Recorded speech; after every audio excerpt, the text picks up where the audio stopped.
ഈ ബജറ്റ് സംബന്ധിച്ച പ്രതികരണങ്ങൾക്കായി A Rahim M P CPIMൽ നിന്ന് എന്നോടൊപ്പം ചേരുന്നു ഡൽഹിയിൽ നിന്ന്. ഒപ്പം ശ്രീ അനൂപ് VR കോൺഗ്രസ് നേതാവും ശ്രീ N നേതി റിട്ടയർഡ് ചീഫ് പ്ലാനിംഗ് ബോർഡ് അംഗവും കൂടിയാണ് എന്നോടൊപ്പം ഈ ചർച്ചയിൽ പ്രതീക്ഷിക്കുന്നത്. ആദ്യം ശ്രീ അനൂപ് VR, ഇന്നിപ്പോൾ നിയമസഭയിൽ പ്രഖ്യാപിച്ചിട്ടുള്ള ഈ ബജറ്റ് അവ ക്ഷേമ പദ്ധതികളെ മുൻനിർത്തി മുന്നോട്ട് പോവുക എന്ന സർക്കാരിൻ്റെ പ്രഖ്യാപിത നിലപാടിനോട് ചേരുന്ന ഒന്നാണ് എന്ന് മാത്രമല്ല, ക്ഷേമ പദ്ധതികളുടെ കാര്യത്തിൽ മുൻപ് പ്രഖ്യാപിച്ച സംഗതികളെല്ലാം നടപ്പാക്കി പോകുന്ന ഒരു പാരമ്പര്യമാണ് ഈ സർക്കാരിനെ സംബന്ധിച്ച് നമുക്ക് കാണാൻ കഴിയുക. കേവല വാഗ്ദാനങ്ങളായിരുന്നില്ല എന്നതറിയാമല്ലോ. അതുകൊണ്ട് ഈ ബജറ്റിൽ ഇപ്പോൾ പ്രഖ്യാപിച്ചിരിക്കുന്ന ക്ഷേമ പരിപാടികൾ അല്ലെങ്കിൽ സർക്കാർ ജീവനക്കാരുമായി ബന്ധപ്പെട്ട ഇത്തരം പരിപാടികൾ ഇവയെല്ലാം വാചാടോപങ്ങൾ മാത്രമാണെന്ന് ആക്ഷേപിക്കാൻ കഴിയുമോ? ഇല്ല, ഈ ബജറ്റിൽ സർക്കാരിന് എന്ത് വേണമെങ്കിലും പ്രഖ്യാപിക്കാമല്ലോ. കാരണം CPMനെ സംബന്ധിച്ചിടത്ത് ഭരണം എന്ന് പറയുന്നത് അതിനകത്തുള്ളൊരു സാധ്യതയെക്കുറിച്ചുള്ള എന്നൊക്കെ ഒരു വിരാമം വന്നിരിക്കുകയാണ്. അപ്പോൾ ഇത് പ്രഖ്യാപിക്കാൻ ഇതിനെ CPM പോലും സീരിയസ് ആയി കാണുന്നില്ല.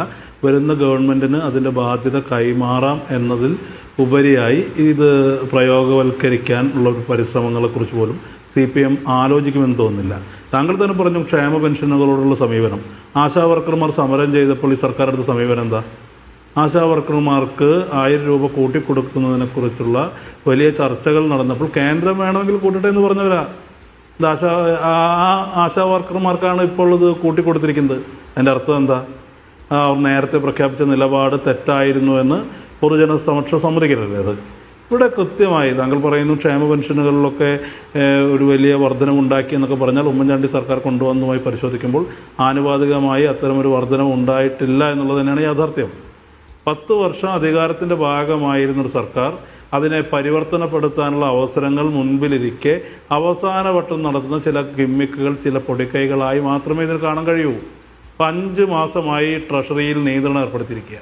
ഇതിനകത്ത് വളരെ കൃത്യമായി കാര്യങ്ങൾ വിശകലനം ചെയ്യുന്ന ആളുകളെ സംബന്ധിച്ച് ഇത് ഒരു പ്രയോഗവൽക്കരിക്കാൻ പോകുന്ന ഒന്നല്ല എന്ന് അതിൻ്റെ അവതരണത്തിൽ തന്നെ വ്യക്തമാണ്.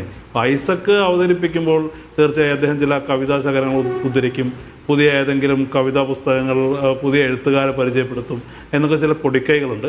അത്തരം ഐസക്കിൻ്റെ ജാലവിദ്യകളൊന്നും ഇല്ലാതെ വളരെ ഡയറക്റ്റായി ഈ പറയുന്ന മന്ത്രി ഇന്ന് താങ്കൾക്ക് ഒന്ന് മനസ്സിലാക്കിയാൽ കേരളത്തിലെ ഏത് വകുപ്പിലെ ഏറ്റവും പ്രധാനപ്പെട്ട വകുപ്പുകളിലൊന്നാണല്ലോ ധനകാര്യ വകുപ്പ് മന്ത്രി എന്ന് പറയുന്നത്.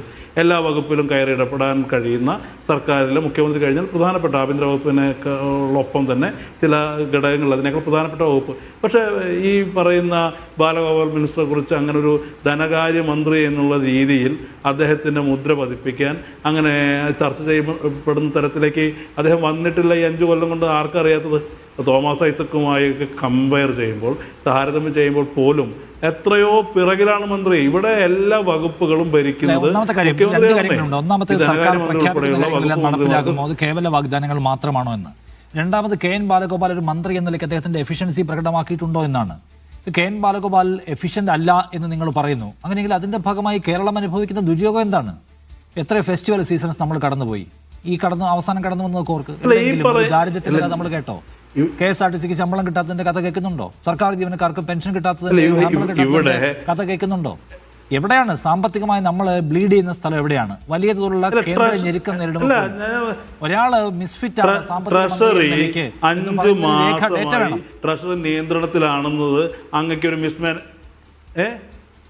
5 വർഷം കഴിഞ്ഞ 5 മാസമായി ട്രഷറി നിയന്ത്രണത്തിലാണെന്നേ അങ്ങേക്ക് അതൊരു മിസ്മാനേജ്മെൻ്റ് ആയിട്ട് അനുഭവപ്പെടുന്നില്ലേ? ഒരു സർക്കാർ ചട്ടപ്പടി ചെയ്തു പോകുന്ന കാര്യങ്ങളുണ്ട്. ആരൊക്കെ ഭരിച്ചാലും, ഇപ്പോൾ ഗവർണർ ഭരണം വന്നാലും സ്വാഭാവികമായ ഒരു സർക്കാർ സംവിധാനത്തിനകത്ത് നടന്നു പോകുന്ന കാര്യമുണ്ട്. എല്ലാ 1 മാസവും സർക്കാർ ജീവനക്കാർക്ക് ശമ്പളം കിട്ടുക എന്ന് പറയുന്ന കാര്യമുണ്ട്. അതെന്തെങ്കിലും ഒരു ധനകാര്യമന്ത്രിയുടെ വലിയൊരു മാനേജ്മെൻറ്റ് വൈദഗ്ധ്യത്തിൻ്റെ ഉദാഹരണമായിട്ട് അങ്ങേക്ക് കാണിക്കാൻ കഴിയുമോ?